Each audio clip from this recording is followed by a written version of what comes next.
Hola, buenas noches. Gracias por acompañarnos. Vamos a presentar Moronga de Horacio Castellanos Moya, que recién salió en Literatura Random House hace un par de meses, ya un buen de meses, de hecho, en México al menos. Y estamos aquí para celebrar este libro. Y nos acompaña Elmer Mendoza, amigo, autor de La Casa. Publicamos el año pasado El asesinato del Parque Sinaloa y Besar al detective, que pasaron a Literatura Random hace poco. También decir que la obra de Horacio Castellanos Moya estará pasando a este sello.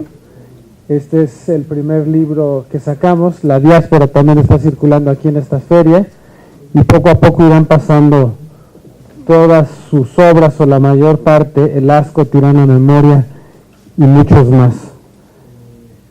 Es un honor que estés en la casa, Horacio. Gracias. Y bueno, le voy a pasar la palabra a Elmer, que amigablemente y con compañerismo decidió acompañarnos a presentar este libro. Amigos ellos ya desde hace un largo tiempo. Gracias, Elmer. De nada, Andrés, gracias a ti. Y pues de verdad me da un gusto presentar. Hace mucho que no nos sentábamos en una mesa. Sí, hace 2 años en la feria. Sí, y bueno, pues qué bueno. Pues vamos a hablar de Moronga y hay que empezar por el título. Digo porque van a encontrar la que, digamos, la gama de significados amplia, y en México, pues bueno, tenemos una definición muy culinaria y que está muy cerca, pero ¿cómo es que se te ocurre ponerle así a una novela? Que no, el título le queda súper bien, Bueno, buenas noches. Gracias, Elber. Gracias, Andrés, por acompañarnos. Gracias a ustedes por su presencia. Moronga. Es una cosa muy extraña, porque cuando yo comencé a escribir la novela, que no sabía a dónde iba, tenía muy claro un personaje que quería desarrollar. Tengo la libreta, toda la segunda parte la escribí primero y la escribí a mano. Y lo primero que puse en la libreta fue Moronga. Es decir, como que el título ya estaba en la cabeza, ¿no? Ni siquiera existía todavía el perfil del personaje Moronga. Es una palabra que es muy plástica, que es una palabra muy multiusos, en el caso salvadoreño y centroamericano, también en Honduras y en Guatemala. Y no te podría dar como una explicación racional. Lo más que se me ocurre es que cuando yo estaba en primaria, en un colegio en San Salvador, el inspector de disciplina le decían Moronga. Y es la única asociación que quizás se parece al personaje que iba a desarrollar, ¿no? Pero todo fue muy instintivo, muy intuitivo. Mira, oye, pues bueno, es una novela, si suena esto, es una novela de 3 partes, están muy bien definidas en la novela, y bueno, ustedes la van a ver. Y fíjense que cada una de las novelas tiene una manera de ser. Tiene una personalidad muy clara cada una de las partes, si se puede decir así. Tiene un tono y tiene un ritmo cada una de las partes. Las 3 partes, ¿cómo es que consigo hacer esa? Primero lo que yo percibo es como una concepción de 3 procesos narrativos distintos, que desde luego no hay ningún problema para ligarlos, pero lo que sí me intriga, como les va a intrigar a ellos también, pues hay que decirles de una vez de qué va el asunto, ¿no? Y es, ¿cómo lo conseguiste? Porque de verdad el salto, digamos, de la parte de Salvador a la parte de Aragón, a mí se me hace muy fuerte, y la tercera parte pues es muy diferente a las otras 2. Digamos, ¿cómo fue ese proceso de contar esa historia de esa manera? ¿Cómo lo hiciste? Mira, la voz de Aragón, que es la voz del profesor universitario que ha sido periodista y que ha salido en otras novelas mías, era una voz que yo la tenía pendiente, y comencé a escribir la segunda parte. Y me fui, no sabía todavía que iba a escribir la primera parte, menos la tercera. Es como un proceso de descubrimiento, hay como un misterio, ahí que uno va descubriendo primero el primer personaje, lo voy creando, lo voy haciendo, y una vez que terminé con él, probablemente estaba como cansado y agotado de esa voz. Y entonces por una como un bamboleo del espíritu, un movimiento pendular, busqué una voz completamente distinta para el nuevo personaje, que es Celedón, y más que la voz es una manera de ver el mundo radicalmente distinta, y una manera de relacionarse con el mundo totalmente distinta.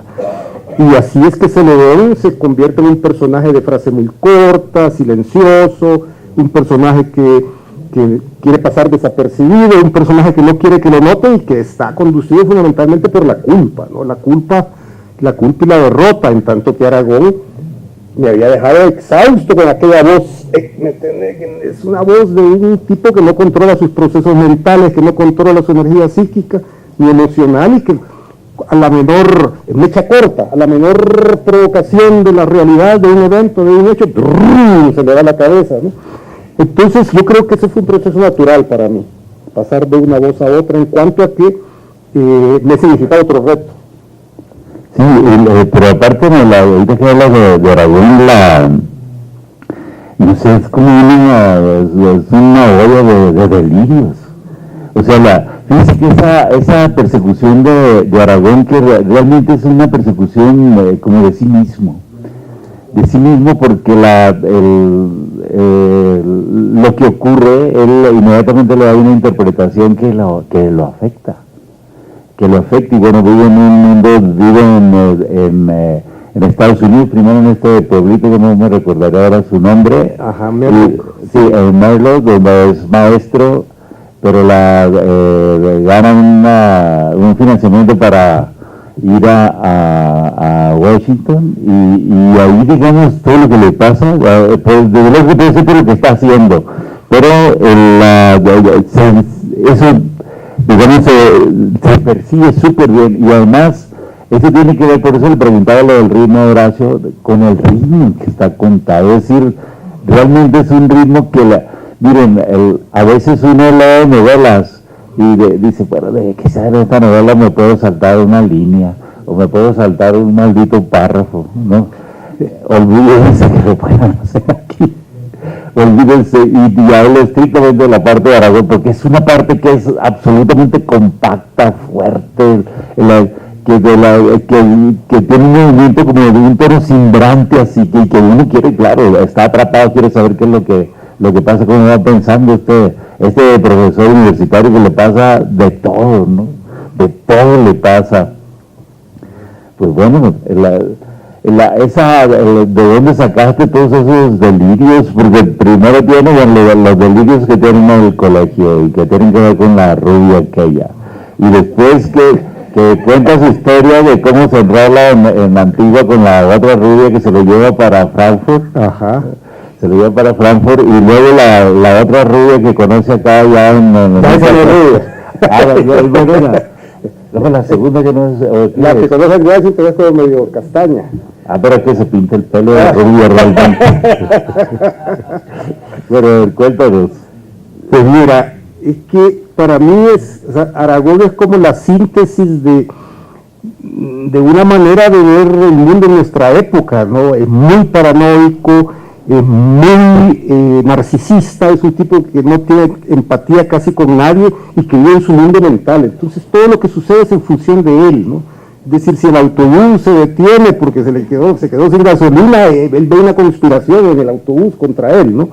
Y ese tipo de mentalidad, por supuesto, que llevada al máximo y llevada a cada evento, y además él está investigando unos hechos históricos relacionados con el poeta Roque Dalton, que fue asesinado en el 75 y que en el 64 fue capturado por la CIA y fue tratado de convertir en doble agente. Entonces la investigación que está realizando sobre Roque Dalton, por supuesto, lo lleva a unos estados paranoicos que son explicables desde la investigación, que cree que la CIA anda detrás de él, cree que todo el mundo lo está persiguiendo, y es muy fantasioso. Es muy fantasioso, y por eso es que sientes que viven una tensión espiritual interna tremenda, no viven una tensión emocional tremenda, Y eso es lo que quiero transmitir al lector, ¿no? A través del texto. Por eso el texto es con una construcción, un ritmo muy vertiginoso, digamos. Sí, porque no para, pues su mente no se detiene. Ajá. Oye, en el caso de Celedón, aparte de lo que dijiste ahorita, que en efecto él se maneja con bajo perfil, pero digamos que tiene hábitos que le es imposible dejar, como que además, digo, quizás hasta nosotros lo tenemos, ¿no? Eso de ir a la cervecería, tomarse un par de cervezas, y una cervecería donde hay como 8 teles encendidas, están pasando el Barça contra el Real Madrid, están pasando lo que sea, ¿no? Y él ahí, pero él tiene una virtud. Y fíjense que esta parte les va a encantar, porque ustedes no van a descubrir la virtud de Celedón hasta la tercera parte. Y verdaderamente es una forma de que Horacio nos la muestra absolutamente natural, porque ya ves que él establece esa relación con Stacy y que es que él dice que le conviene, pero nunca entendemos por qué. Stacy es un personaje de una chica americana que vive en el edificio de departamentos y ella trabaja en el Walmart. Hay Walmart en Guadalajara, claro. Entonces trabaja ahí en el Walmart. Es decir, son personajes aparentemente muy anodinos, pero que son personajes absolutamente necesarios y sobre todo en el perfil que se está moviendo Celedón, que Celedón trabaja como chofer de transporte de estudiantes, de niños, pero también en un taxi. Pero él conoce un personaje al que le dice el viejo. Conoce al viejo y aquí un poco lo que me intriga, sobre todo si él quiere pasar desapercibido, es ¿por qué él mantiene la relación con el viejo? A ver, cuéntanos eso. Yo creo que este es un aspecto relacionado con la guerra. Es decir, las complicidades de la guerra, de la gente que estuvo en cierto tipo de actividades y en cierto tipo de clandestinidades, se mantiene a lo largo del tiempo, aunque pasen años sin verse, hay un contacto de los sobrevivientes, de los tipos que tienen una complicidad de sangre que va más allá de el tipo de amistad normal que tiene uno, ¿no? Entonces el viejo es un tipo que, un cuento que yo escribí hace muchísimos años que se llamaba Némesis, allá aparece, es un cuento que parece sobre el viejo, cómo se escapa de la cárcel. El viejo era un criminal que había matado a su hermano y estaba en una cárcel en la zona rural de El Salvador, a la par de donde estaban los presos políticos de la guerrilla. Entonces la guerrilla ataca el cuartel, abre un boquete para sacar a los presos, y uno de los presos se había hecho amigo del viejo y le dice, venite con nosotros. Y se va con ellos, que era mayor que ellos, pues, los guerrilleros estaban en su veintena, etcétera. El viejo era un hombre de 40. Y se va con ellos y lo hacen cocinero, y hay toda una historia. Entonces el viejo, ese tipo incluso lo cuenta, se le ve como el viejo siempre era su operador de radio, porque el viejo estudia ingeniería y y entonces creo que lo explica el hecho de las complicidades de la guerra. Ajá. Y fíjense que eso, Celedón es un personaje muy hecho, porque el cuenta también no solamente la experiencia que está teniendo ahí, porque es una novela trabajada en primera persona. Y por eso es que me llamó mucho la atención el tema del ritmo, que ya nos explicó al principio. Pero Celedón cuenta la vida que tiene en ese momento y en ese pueblo donde conduce el taxi, conduce el camión, pero también cuenta recuerdos. También cuenta recuerdos y cuenta la edad que tiene cuando se engancha, cuando se va. Y la preocupación que tenía por la madre y por la abuela. Y esa parte es muy intensa, porque hay una elipsis, que en el tema de los novelistas es que aparece una botella que se cae en la página 44, y alguien va a levantar la botella en la página 126 y la botella va a ser explosivo, por ejemplo, ¿no? Entonces él usa una elipsis que funciona perfecto, porque bueno, pero después cuando va transcurriendo la historia y que terminas de atar eso, yo creo que eso la va muy bien, que es el perfil, el desarrollador. Y ahí, en la parte de Celedón, es donde aparece al final de la parte, pues, el personaje que se llama Moronga. El gran Moronga. ¿Y sí. quién es el Moronga? A ver, ese personaje. Moronga es un personaje muy común en nuestra época, un pescador guatemalteco que de origen muy humilde, muy analfabeto, gente sin mayor educación, que sale a pescar, y en eso las lanchas rápidas del Cartel del Pacífico, cuando las detectan los helicópteros de la DEA, tiran la carga del mar, la tiran protegida. Y entonces siempre hay algunos pescadores que tienen suerte, ¿verdad? Y que pescan algo más rico que un simple pescado en términos de valor de cambio y de uso. Entonces se trae los mismos tipos del cártel, lo contactan y ya tienen una flotilla de pescadores que se dedican a recoger del mar la carga para después ponerla por tierra y subirlo hasta México. Pero el tipo tiene iniciativa, ¿verdad? Y ya saben que la iniciativa no siempre conduce al bien. Y entonces la iniciativa es que se quiere independizar. Y entonces se quiere independizar y le dicen, no, ¿verdad? Y entonces le pega un susto considerable y el tipo se hace testigo protegido de la DEA. Entonces así termina en Estados Unidos, ¿verdad? Muy contemporáneo ahora con lo del Chapo en Nueva York, ¿no? Pero es un típico pescador, lumpen, machista, sexista, criminal. Una vez que tiene poder no sabe cómo usarlo, pues sino a través del crimen y del chantaje y de todo esto. Pero ya como testigo protegido de la DEA comienza a volver a operar en Chicago. ¿Verdad? Se le escapa un poco a la DEA y comienza otra vez a operar. Y ahí es donde se cruza con Celedón y se cruza con Aragón. Y con el viejo. Y con el viejo, sí. El viejo, bueno. El viejo, entonces el viejo es un tipo que viene, digamos, este grupo, yo tengo una novela que se llama El arma del hombre, que es una novela del 2000. Y ahí aparece un poco este grupo. Este grupo es supuestamente un pelotón que era de la guerrilla y que se lo traen a cuidar unas plantaciones de amapola en la frontera de Guatemala con México, en el altiplano guatemalteco, donde hay mucha amapola. Esto es ficción, por supuesto. Es ficción. Ahí está el viejo, ahí está este Celedón, que tiene otro nombre, porque es capitán de la guerrilla. Y después ahí les cae la DEA. Les caen unos helicópteros de esos avispones que caen, todos los destruyen, pero escapan. Y el viejo no se recontactan por muchos años. Y el viejo ya está trabajando de este lado de la frontera. Entonces es un hombre que anda haciendo logística para el nuevo cartel en Michoacán. Entonces, como el nuevo cartel no puede comprar aquí de las fuentes naturales que hay aquí en México, y tampoco puede comprar en la zona fronteriza porque ya la controlan los grandes carteles, entonces va a Chicago.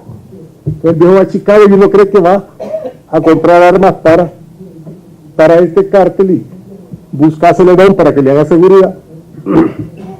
Pero sorpresa, la misión es otra. Sí. Por esa no la vamos a... No, por supuesto que no, por supuesto que no.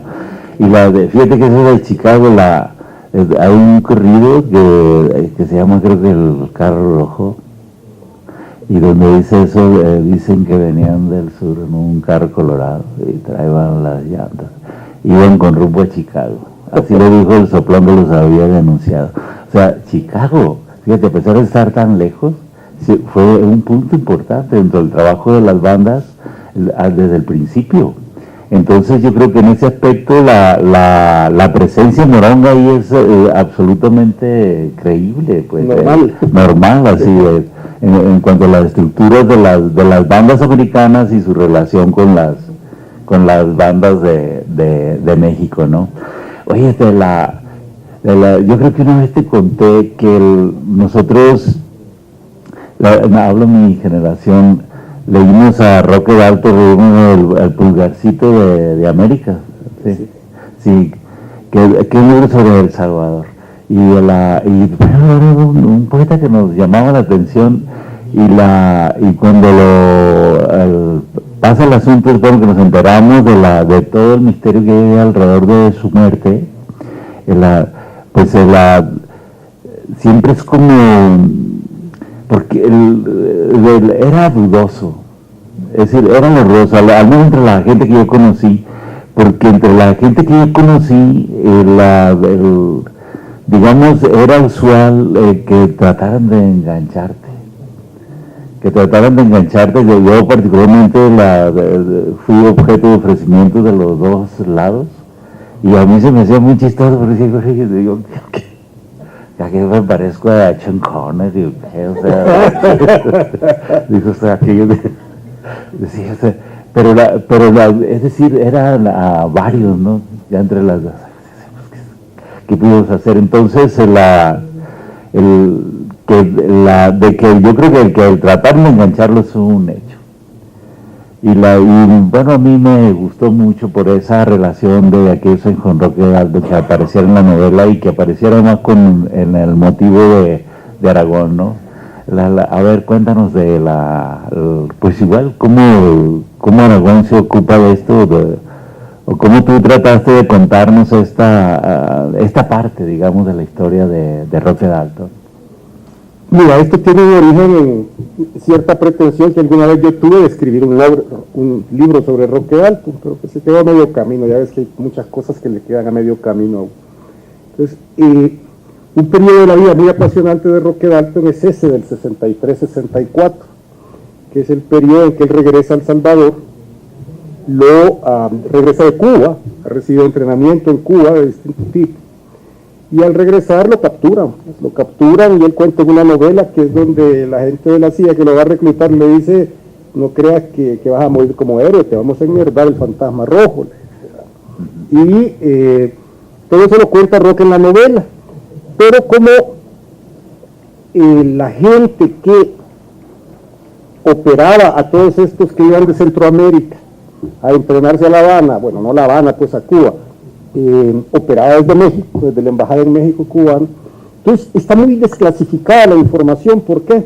Por la visita de Oswald a la embajada cubana en el 63, un mes antes de matar a Kennedy. Entonces, dentro del caso de Kennedy, desclasificaron muchísima información. Entonces, eso me dio la pauta para decir, Aragón está investigando eso, porque ya está investigado, pues ya hay un libro norteamericano sobre eso. Y es un periodo muy, muy duro, porque es cuando Roque se radicaliza aún más, porque él se escapa de la cárcel. Y de ahí se va a vivir a Praga. Bueno, lo llevan a vivir a Praga. Pero es un periodo muy fundamental porque luego, de una u otra forma, está relacionado con su muerte. ¿Verdad? Sí, pues fíjate que Praga era uno de los destinos que te proponían. Sí. Digo, tú debes saberlo, pero yo sí me acuerdo muy bien de eso. Andabas ahí y dices, está Praga, ¿no? Hasta que vino el 68, fue cuando la primera de Praga.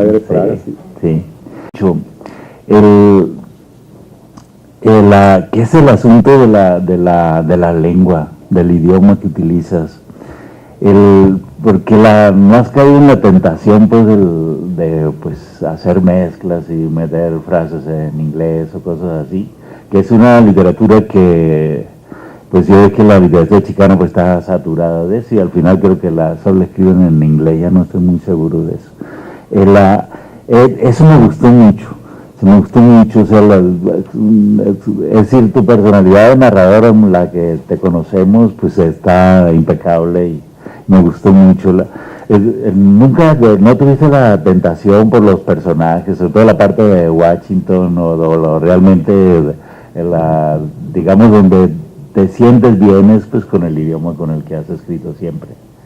Sí, nunca tuve la tentación, porque en esas novelas que incluso cuando son traducciones al inglés te piden algunas frases en español como para hacer creer de que sucede eso creo que son recursos chafas, no me convencen, y y tanto si los americanos, los norteamericanos pueden contar nuestra Latinoamérica en inglés, ¿por qué no podemos contar nosotros en español, en Estados Unidos, ¿no? Es decir, entonces yo, incluso cuando están hablando en inglés ellos, yo todo lo cuento en español, ¿no? Sí. Porque no me parece, es decir, ¿por qué? Porque lo estoy contando desde la primera persona, entonces tú no lo vas a contar en inglés, explico, como personaje, lo vas a contar en español, claro. Entonces no tuve la tentación nunca, es decir, para mí el reto, más bien la construcción del lenguaje de otro nivel, cómo construir el lenguaje silencioso de Aragón, o el desbocado, el silencioso de Celedón o el desbocado de Aragón. Ese era como el reto principal, mantener lo que tú llamas el ritmo, ¿no? El ritmo pausado, un ritmo lento, del tipo que vigila, que ve, que escucha, que está atento a todos los movimientos, y el tipo que vive en un delirio interior que no ve nada, casi solo se ve a sí mismo, ¿no? Sí. Oye, y fíjense, hay un personaje que dice el narrador Aragón que habla como muerto. ¿Cómo es esa voz, Horacio? Ay, que ha tenido cáncer, ¿no? Sí. Una voz cavernosa, sí, es una voz cavernosa. Hay un montón de tics en la novela. Lo más interesante es que dice que no conocía a ese tipo de personaje porque no ha visto televisión en mucho tiempo y no sabe los nuevos modelos de personas que existen. Sí, y bueno, aquí aparece un personaje muy importante, que es el de la chica de Amanda, que es un personaje muy curioso. A ver, cuéntanos aquí sobre ese personaje, sobre Amanda. Que es el personaje de alguna manera que junto con Moronga juntan las dos partes de la novela. Exacto. Esta es una niña guatemalteca que hija de una prostituta guatemalteca en el puerto de San José, y Moronga se había encaprichado con la madre de la niña, y después le gustaba la niña también, y matan a la madre, y entonces la niña la ponen en un hospicio, y en el hospicio le crean una historia distinta para poderla vender, ¿verdad? para ser adoptada. Y entonces adoptada y traída a Estados Unidos por George. Y en Estados Unidos, por supuesto, la niña tiene un montón de traumas, tiene un montón de conductas, de una agresividad y una locura, y un conocimiento del sexo que no tiene nada que ver con su edad. Y entonces para ellos es escandaloso. Pues la niña tiene toda una explicación de por qué es así, ¿no? Y su hermano es marero, un tipo de una mara que tuvo que salirse también, y es el otro mundo, ¿verdad? Es el mundo que no es el de Celedón, que viene de la guerra, no es el de Aragón, que es un mundo más de delirio intelectual, sino que es el mundo, ¿verdad?, más común entre la Centroamérica contemporánea, la mara, la prostitución, el crimen, ¿no? Entonces Amanda es un personaje que a mucha gente le sorprende, porque es profundamente incorrecto en términos políticos, pero no porque se lo proponga como un plan, no, es que las condiciones de su crecimiento, las condiciones de su educación, las condiciones de su desarrollo, tienen que ver con algunas de las cloacas de nuestra sociedad, ¿no? Y entonces en una cloaca sales totalmente infecto, ¿no? Sí. No hay bondad posible. No. Fíjate que un día yo fui a hacer una charla en Ciudad de México, como en el barrio Santo Domingo, que era en el centro. Uh-huh. Y íbamos a hablar de la mara de Rafael Ramírez Ceres, del Rayo McCoy. Y entonces, pero resulta que el presentador no fue, y pues yo leí un texto como de 10 minutos, y después me dice el organizador, pues es que tú tienes que hacer algo, y ¿sabes qué hicimos? Nos pusimos a hablar de pandillas. Y yo les dije que lo que más me sorprendió, que nunca en mi cabeza, o sea, había entrado en la ruta, digamos, que en lo que se convirtió la Mara, porque la Mara fue fundada por mexicanos. Es decir, el grupo original lo fundaron mexicanos en LA y en el West, y yo conocí a uno que era mayor que yo, era mayor que yo, el tipo se regresó, era culichi, se regresó y bueno, uno los encuentra, ¿no? Como que si andas ahí tú los encuentras a la raza. Y entonces él me contó muchas cosas y entonces cómo me sorprendí cuando leí esa novela, leí todo lo que es la rigidez de los códigos, que se parece mucho a los códigos normales de todas las pandillas, pero la obligación, eso sí es lo que cuando no son las pandillas, el contacto que yo tenía con las pandillas mexicanas, la misma mía cuando yo estaba en esa edad, nada que ver con eso, o sea, era como otra cosa, ¿no? Y me decía ellos que cuando se dio la separación se dio justamente por eso, porque los mexicanos pues sí se daban y golpeaban y sacaban los 07, pero era una onda más plástica, pues, manejar las troconas anaranjadas con los rines y eso, ¿no? Y estos morros no, estos traían eso que tú dices, esos agujeros de que la sociedad los ha orillado a entrar en ellos y que no pueden salir. Y bueno, pues después se convirtió pues hasta la actualidad, ¿no? ¿Tú qué contacto has tenido en general con ese grupo? No, yo no, porque todo este fenómeno se fue desarrollando cuando yo ya me había ido de El Salvador. Entonces no, por ejemplo, jamás se me ocurriría, porque no logro captar la psiquis de tratar de meterme en la psiquis de un pandillero, no se me ocurriría. No creo que lo pueda hacer, pues creo que sería un intento fallido, sería perder mi tiempo, porque es un mundo que no, aunque lea mucho sobre eso, no lo conozco. Y si uno no conoce el mundo, puedes nada más usarlo como referencia, pero no puedes meterte con un personaje protagonista, ¿no? Es muy difícil desarrollar psíquica, emocionalmente un protagonista si no tiene cierto asidero real de que haya solido el aire, ¿verdad? Yo no serías capaz. No. Y yo me acuerdo que un día estuvimos en Nueva York y que nos preguntaron de cosas estas y que yo me negué y tú te negaste también a hablar.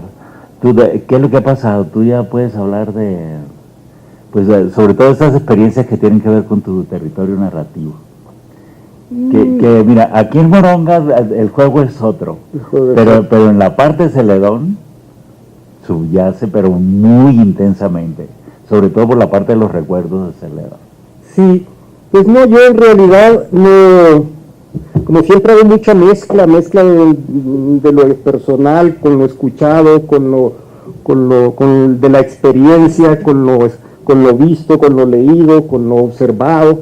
Entonces no me gusta como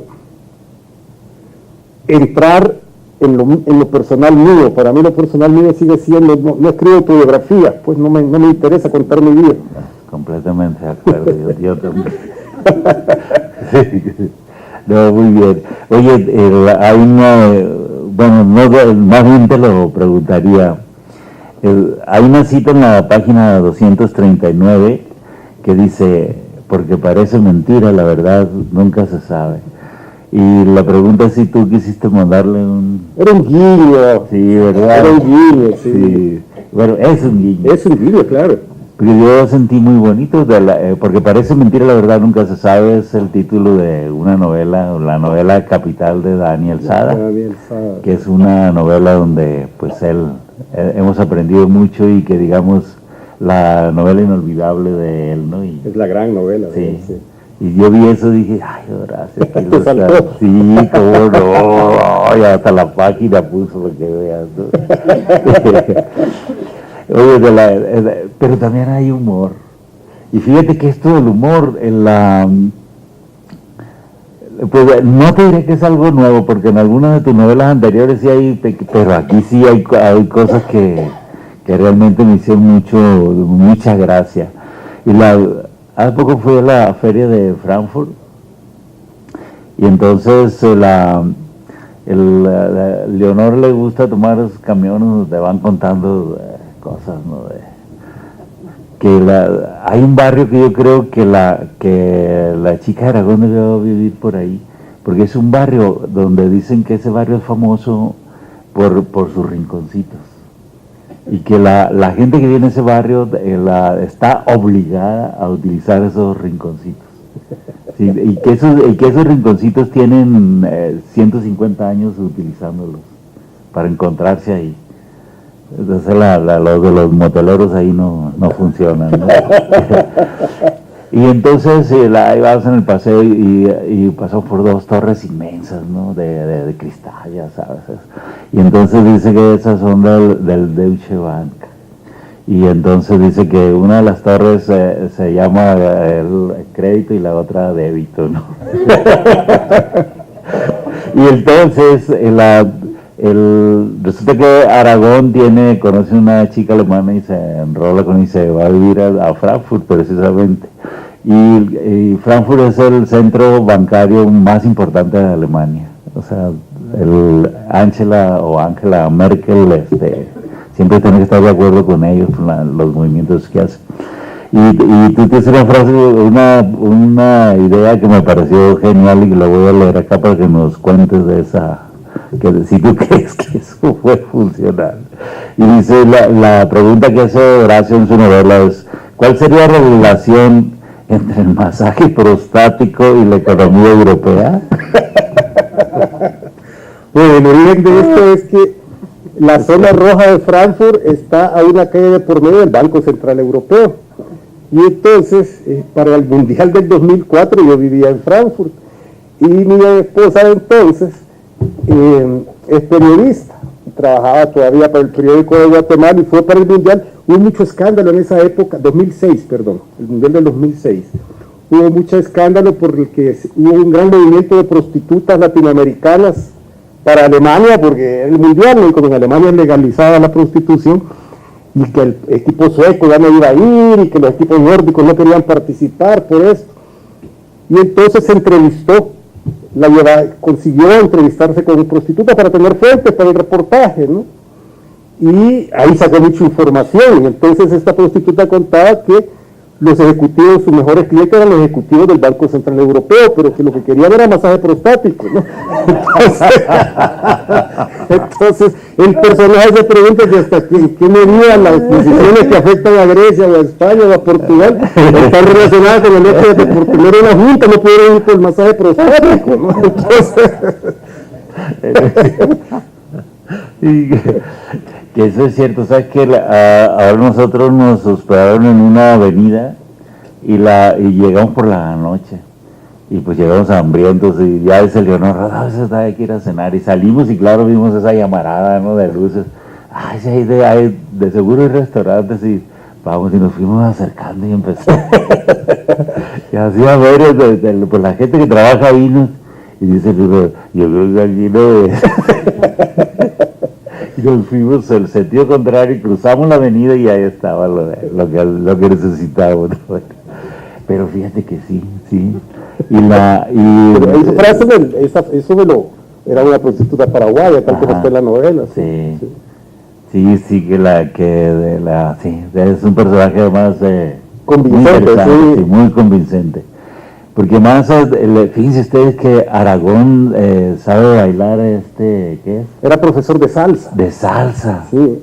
Y aquí todos tienen cara que saben bailar salsa, entonces a lo mejor hay como 7 profesores y 8 profesoras. Y cómo se ganan la vida, y cómo esta chica toma clases de salsa con él. Y después se hacen grandes amigos. Sí. Y que después sirve para un conecte, que ese tampoco lo vamos a contar a ustedes, ¿no?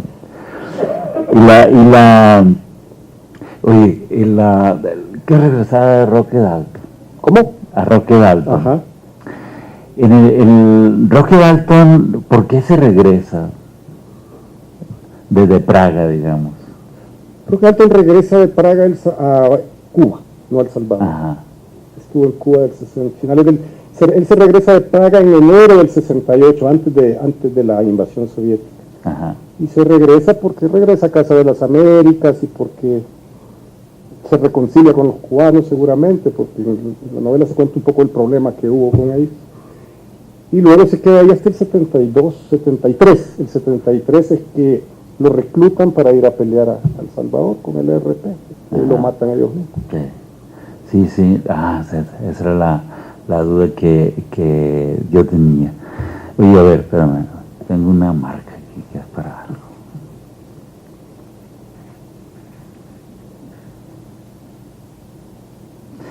Dice, esa es la parte de Aragón que es como la más fascinante.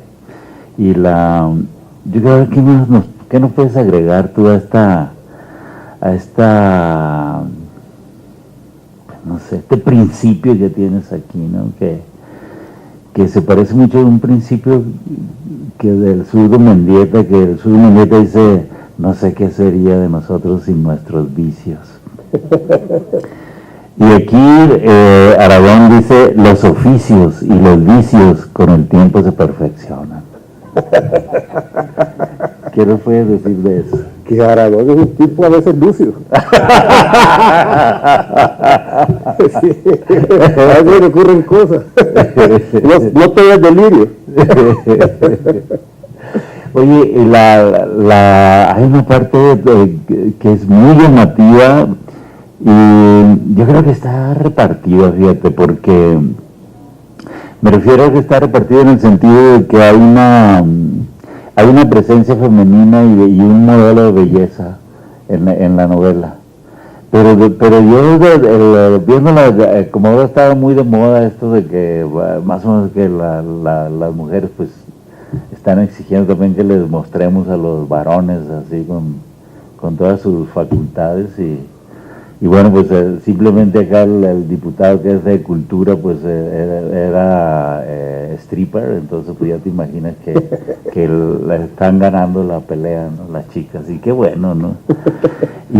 Pero aquí digamos yo sí detecté, quizá por el aire ese de oyendo del stripper y eso, que hay como un equilibrio, o sea, entre lo que es la presentación, digamos, de las chicas, los cuerpos femeninos y los masculinos también. ¿Eso te salió o nunca lo pensé. Justicia a alguien a ver? No, nunca lo pensé, es la primera vez que lo escucho. Ajá. Eso me salió así naturalmente, sí. Entonces es cierto eso es lo que dice una lectora tuya, que dice, lo que pasa es que a ustedes les gustan las mujeres nalgonas. Eso debe ser Aragón. Oye, me faltó ese ingenio para responderlo. Es Aragón, nosotros no tenemos nada que ver ahí. No, yo vengo llegando,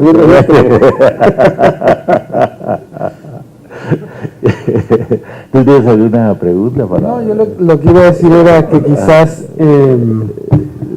si alguien del público tiene algún comentario, o si no, también podemos firmar libros aquí, porque luego es un problema firmar libros. Así que si alguien no tiene una pregunta, venga. Gracias. Yo no la tengo sobre tu obra porque pues, apenas ahorita la adquirí, ¿no? Pero sí, bueno, felicidades, Horacio, realmente por tu trabajo. Viví 11 años en El Salvador, yo soy aquí de Guadalajara, y me tocó ver parte del impacto de la obra El Asco, ¿no? Que es, en mi opinión, una muy buena obra, no sobre la presentación, pero digamos el tema de la identidad, la cultura, y obviamente en otros lugares pues ese libro se lee de otra manera, pero sí lo que ocasionó, ¿no? Entonces, pero más allá de eso, tengo una pregunta en el sentido de que ¿cómo visualizas El Salvador en 10, en 15 años? De aquí adelante. Sí, de aquí en adelante. Obviamente tu trabajo no es un análisis sociológico histórico, pero sí me interesa tu opinión. ¿Cómo visualizas cómo termina esta guerra social que le llama Dagoberto, ¿no? Y que casi nadie se atreve a dar una conceptualización, como aquí en México, ¿no? Pues aquí en México tenemos una guerra de 12 años y los efectos lo dicen. Y en El Salvador se habla que es una guerra social. Entonces, aunque no concuerdo con ese nombre que le pone Dagoberto, ¿cómo ves a El Salvador en 10, 15 años? Y quizá en 10, 15 años no voy a estar yo, por supuesto, pero es un trabajo para Soraya de Persia, pero probablemente vacío, no sé, yo soy un poco pesimista porque creo que no Por un lado no es El Salvador, estamos hablando de toda la zona centroamericana, incluso el sur de México, pero siento que la evolución, si se puede llamar evolución, del capitalismo y de cómo se está integrando la nueva economía mundial, ya no necesita países como los centroamericanos, me explico. Entonces son como sobrantes, naciones sobrantes que ya no tienen cómo integrarlos ni les interesa. Entonces eso explica en buena medida las migraciones en esas zonas, ¿no? Así como le explica en algunas zonas de África, no necesariamente lo de Irak o Siria, que tiene que ver con otro tipo de situaciones, ¿no? Más bien ahí es la usurpación del petróleo, pero yo soy bastante, por ejemplo, para lo de las maras y para lo de la autodestrucción del Estado salvadoreño, que no logra responder de ninguna forma positiva, sino es con la represión, no veo solución. Soy muy, muy pesimista. No soy politólogo ni sociólogo, ni experto en maras, entonces no te sabría decir lo de la seguridad, pero no soy optimista. Quizá hay nada de la vida, pero en eso menos. Sí.